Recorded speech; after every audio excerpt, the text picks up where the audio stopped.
Hello and welcome to this month's edition of On Scene with Tampa Fire Rescue. I'm Fire Chief Dennis Jones. This month, we're going to be learning more about urban search and rescue and Florida's Task Force 3. This team is made up of members from Tampa Fire Rescue, Hillsborough County, and St. Pete Fire. To learn more, here's Captain Bill Wade.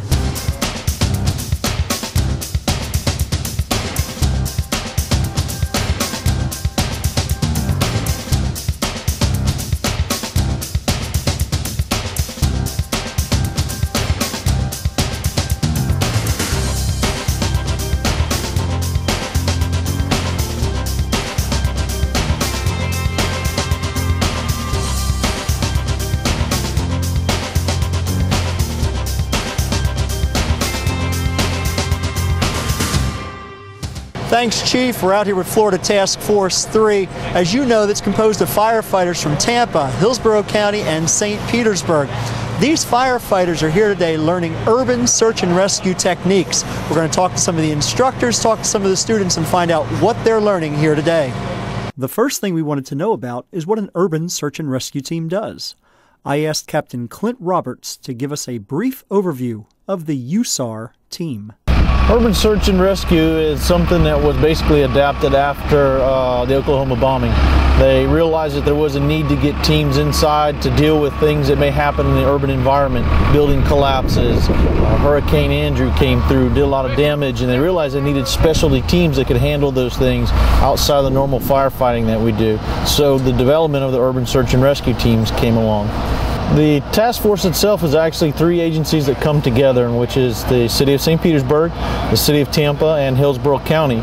Collectively, years back, they got together and said if we had a large event, i.e. an Oklahoma type event here in the Bay Area, how could we deal with it? Well, obviously by ourselves we couldn't do it. So we had to come together, create a team, and that created the Tampa Bay Area Urban Search and Rescue, which was the infancy stage for Florida Task Force 3.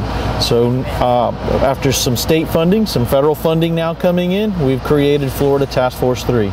According to Captain Roberts, Florida Task Force 3 is flexible in its size and scope depending upon what mission they're being sent on. When we come together, we can go out as a small search team, and that may only be 10 to 15 people. We'll bring in dog handlers, some guys that are used to using search cameras and learn some technical ways of searching in a field or in a building.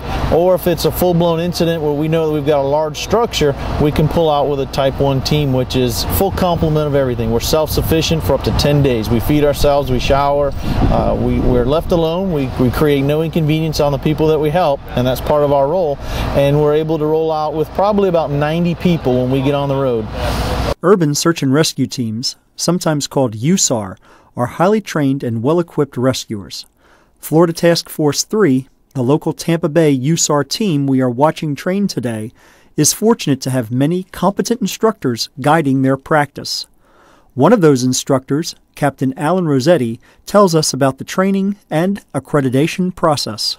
The accreditation comes from the state of Florida. The state of Florida has the Florida USAR task force, which are set up and are trained just to handle these types of emergencies. The state of Florida actually sends people to training. They become master instructors, and then they're responsible for bringing that knowledge back to the specific areas within Florida in the specialty trainings that are necessary. This is important because there is a large amount of personnel needed for this type of response.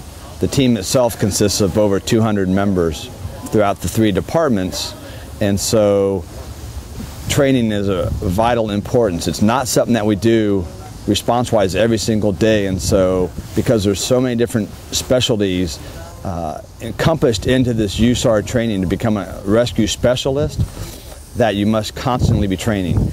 We just heard the local USAR team has a force of about 200 personnel with many different specialties available to respond to disasters locally, statewide, or nationally.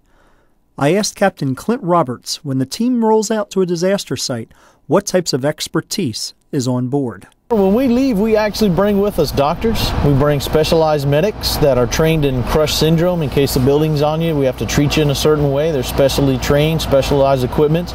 And then if we've got to deal with that building getting it off of you, we have to shore it up, pick it up, hold it in place, so we bring engineers that come on board to help us do that.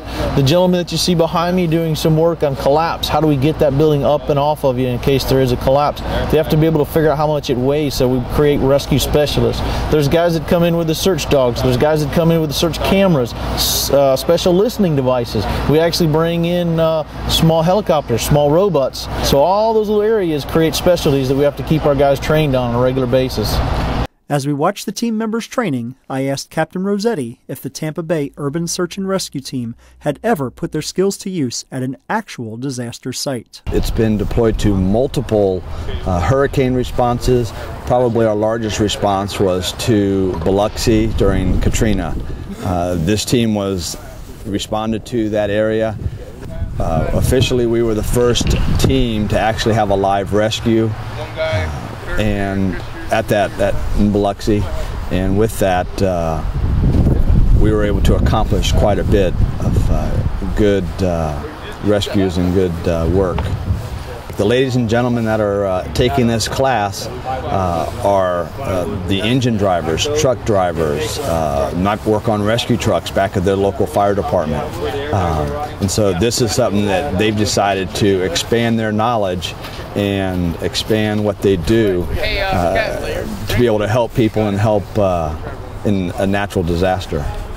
But I wondered, how long does it take to get all of this equipment and manpower underway to a disaster site?